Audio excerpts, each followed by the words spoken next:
All right, let's talk a little bit about refrigerants. Your book says on 227 that refrigerants are made of two molecules, methane and ethane, most of them. These two molecules contain hydrogen and carbon. So we'll call them HCs, or better known as hydrocarbons. Pure hydrocarbons were once considered good refrigerants, except they're highly flammable.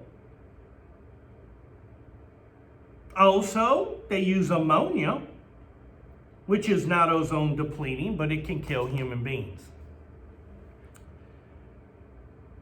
At some time, hydrogen atoms were removed and they started adding chlorine.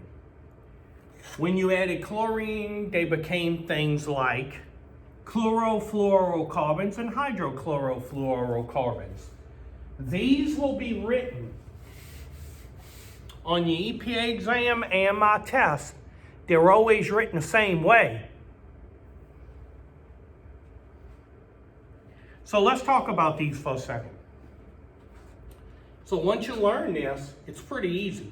The first C is always chlorine. Write that down. So here we have a chlorine chlorofluorocarbon. Chlorine is what? The bad part.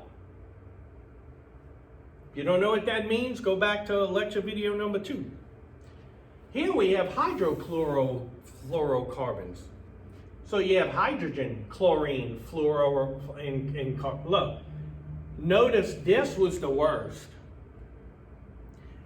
And this is the next most potential for bad things to happen. How's that? Put it simple for you. This would be R22. This was R12. These were banned in 95. These were banned when? January 1st, 2020. You got any idea when that was? Not the production thereof.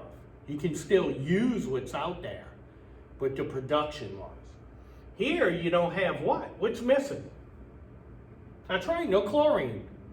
This is 410A, hydrofluorocarbon. There's no chlorine. So you should always know what the F and C is, the fluorocarbons. You should know the C at the beginning is chlorine and the H is hydrogen. So these are pretty easy. Now this is hydrofluoroolefins. This is a new thing that's coming out. So let's look at your book real quick.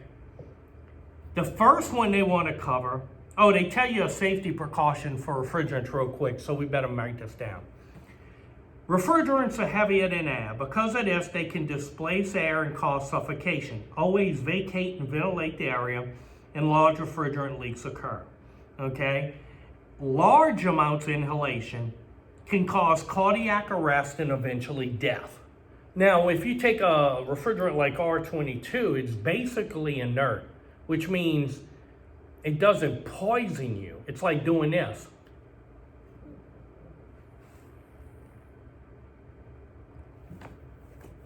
So what happens is it's like displacing the oxygen from your lungs. So when little Johnny's in the backyard sniffing his mama's unit, he's like, oh, I'm so high. Well, what he's really doing is this. That's how he's feeling high. So they put locks on units now to stop that sort of thing, okay? Now, let's get into the next one, which will be CFC refrigerants. Now we're going to break these down, okay, in the next lecture video.